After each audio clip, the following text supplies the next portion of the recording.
5 chapters. We are 5 chapters deep into Poppy Playtime, and the monster that literally started the Bigger Bodies initiative is still missing. No boss fight, no chase sequence. So after everything that happened in chapter 5, after all the lore drops, all the reveals about the Poppy gel and the prototype, the toy war, there's one question that keeps coming up in the community that I genuinely don't think has been answered properly yet. Is Boxy Boo actually dead? Because back in chapter 4, when we first found that mural in Safe Haven, the one showing the toy war, 2 factions going at it, Boxy Boo was right there on the prototype site, crossed out, red, gone. And at the time, most people just accepted it. Boxy fought in the war, Boxy died, move on. But now, after chapter 5, after everything we found out about Poppy Gel and what it can actually do, I think we need to revisit this. Because the only piece of evidence that Boxy Boo is dead is a crudely drawn mural made by toys who can barely hold a pencil. No body, no audio log, no VHS tape, no cutscene, just a drawing that's been scribbled out. And I don't know about you, but that feels like the least satisfying way for one of the most iconic characters in this franchise to go out. So today, we're going through the full Boxy Boo situation, where he came from, what role he played, what that mural actually tells us, and whether there's any real chance we see him in chapter 6. Let's get into it. Okay, so first things first, before we even get into the dead or alive debate, we need to talk about why Boxy Boo is significant in the first place. Because I feel like a lot of people know his name, but don't fully appreciate what he represents in the lore. Boxy Boo is experiment 1160. Here you are. They said it was impossible. Yet you defied all odds. The first of many, naturally. You have proven my Bigger Bodies initiative a success. Many doors have opened today, thanks to you. Now, we need to start taming that appetite of yours to flourish. Where to start? The first successful Bigger Body.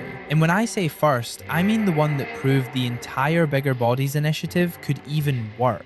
Before Boxy, every experiment Playtime Co ran had the same limitation. Whatever you created was restricted to the size and shape of the test subject. You put a kid in, you get a kid-sized creature. That was the ceiling. And the whole point of the Bigger Bodies initiative was to build something massive, giant living toys that could replace the factory workforce. So that ceiling was a massive problem. And then 1160 happened. And Sawyer literally said, after seeing what Boxy Boo became, and I'm going off his actual dialogue from the Project Playtime VHS tapes here. They said it was impossible, yet you defied all odds.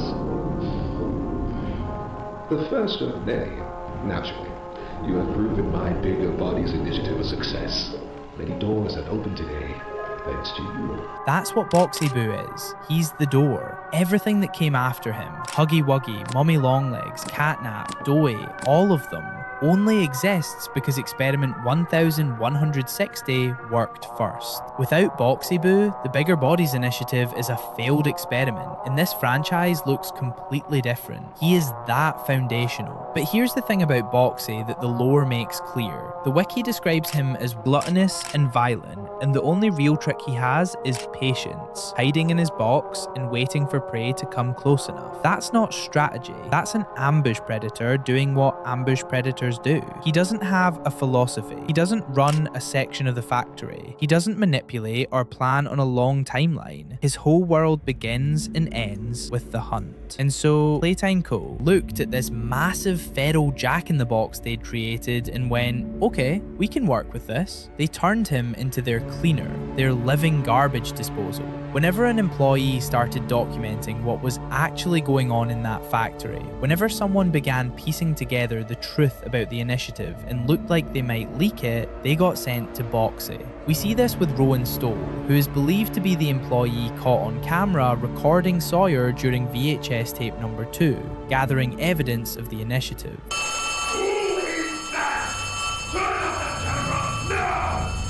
He found out too much. He got sent to Boxy. He was never seen again. So by the time the Hour of Joy rolls around in 1995, Boxy Boo has already been killing on command for years. He's on the front lines of the massacre alongside Huggy, Mommy Longlegs and Catnap, tearing through employees. And we actually see him in the Hour of Joy VHS tape in Chapter 3, biting a man clean in half in a hallway. 2 seconds of screen time. That's the most we've ever gotten from him in the main game. 2 seconds. After the Hour of Joy, the factory splits. Poppy starts building Safe Haven, gathering the passive toys, trying to build something stable. The prototype goes deep and consolidates power, and then war breaks out. And this is where Boxy Boo ends up on the prototype side. Which, honestly, makes complete sense when you think about it. Boxy Boo wasn't the type to have a moral position on anything. He didn't have the capacity for that kind of long game thinking. He followed whoever fed him. And after the Hour of Joy, the prototype controlled the food supply. The bodies of the employees got sent down to the depths as food for the experiments. So of course Boxy aligned with him. That's just survival instinct. But then somewhere during that war, Boxy's drawing on the mural gets crossed out. Now let's actually look at what that mural shows us, because I think people gloss over the details. The drawing is crude, and I mean really crude. These toys were not art students. On the left side, you've got the good toys in blue, Kissy Missy, some smiling critters. On the right side, you've got the prototype's forces in red, Boxy Boo, Pianosaurus,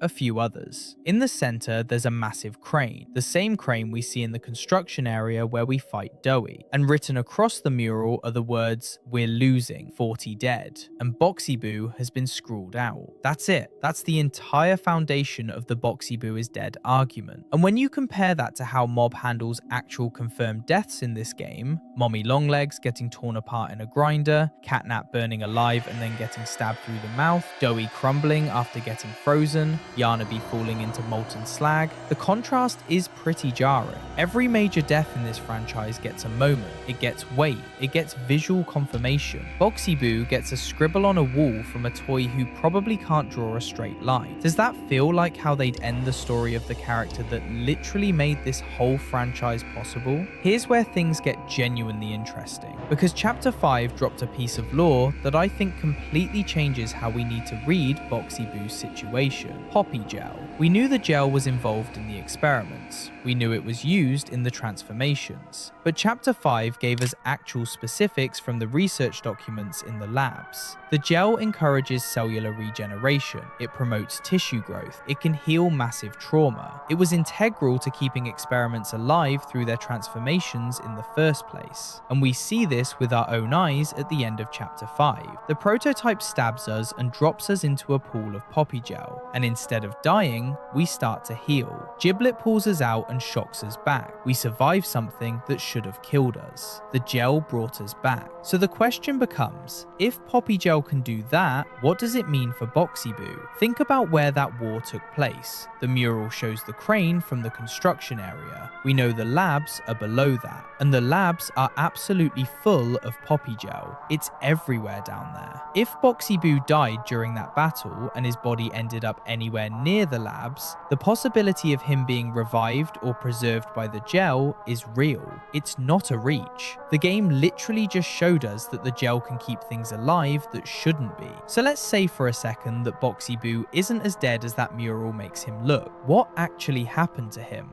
I think there are two realistic options. Option 1, the prototype assimilated him. By Chapter 5, we know the prototype has a very specific habit. Every time a major experiment falls, he takes their body and incorporates it into himself. Mommy Longlegs' arm, Huggy Wuggy's arm, Kissy Missy's arm, all three grafted onto his spider body as pedipalps. And from Catnap, he took the fur, the pelt, and the red smoke equipment from his back so he could emit that gas himself. He is literally building himself into an amalgamation of everything the factory ever created. And Boxy Boo, his strength, his durability, his aggression, his unpredictable attack style, those are exactly the kinds of traits you'd want to absorb if you're trying to become the most powerful thing in the factory. Maybe he took the teeth, who knows? But if Boxy died in that war and the prototype got to the body first, there's a genuine argument that pieces of Boxy Boo are already walking around inside the prototype right now. The prototype fixed him and kept him. This is the more interesting theory to me, because the prototype is obsessed with control. He doesn't just eliminate his enemies, he breaks them, manipulates them, repurposes them. Look at how he handled the whole factory.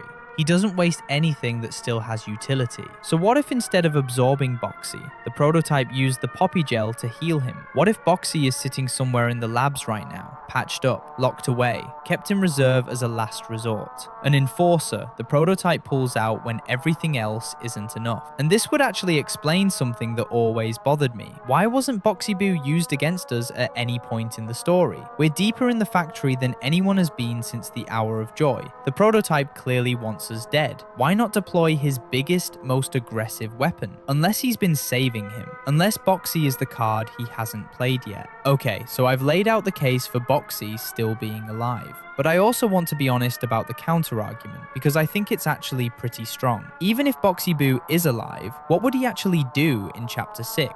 Think about what his whole deal is as a character. He hides in his box, he pops out, he chases you at terrifying speed. He's a jump scare character, unpredictable, aggressive, relentless. That's the gimmick. And the issue is that every single version of that gimmick has already been done in the main game. Chapter 1 was Huggy Wuggy, the relentless chaser. Chapter 2 was Mommy Longlegs, the unpredictable stalker. Chapter 3 was Catnap, the stealthy predator you never quite see coming. Chapter 4 was Doughy, overwhelming presence, massive scale. What does Boxy Boo bring to that table that genuinely feels new at this point? And then there's the motivation problem. Boxy Boo was never a character with depth. He wasn't like Catnap, who worshipped the prototype and genuinely believed in what he stood for. He wasn't like Mommy Longlegs, who resented being used and discarded. He wasn't even like Huggy, who seemed to have some level of actual loyalty before getting stabbed in the back. Boxy Boo was dangerous and cunning, but he had no philosophy underneath it. He killed because it was what he was built for. There was no tragedy, no emotional weight to unpack. So if he showed up in Chapter 6, what drives him? Is he still loyal to the prototype? Is he acting on instinct at this point, decades after the war? Would he even remember who we are? And more importantly, does Chapter 6 have any room to answer those questions? Because think about what Chapter 6 needs to be. It's presumably the final confrontation. The prototype, Poppy, the player, Giblet, whatever the Doctor ends up doing. That's the story that needs to be resolved. There's no space to stop and reintroduce a character who hasn't been seen in 2 full chapters, and give him enough context for the audience to actually care. At this point, Boxy Boo showing up would almost feel like a side quest in a story that's sprinting toward its ending. Here's where I actually think about this. I think there's a version of this where Boxy Boo is alive, and that version involves the prototype either assimilating him or keeping him locked away in the labs. The Poppy Gel reveal in Chapter 5 genuinely opened that door in a way it wasn't open before, and I don't think we should fully close it. But I also think the narrative evidence for him being gone is stronger than it might seem on the surface. Not because of the mural. I've already said that feels like weak confirmation for a character this important, but because of how the story is positioned right now. We are deep in the endgame. Every chapter from here needs to be about the finale,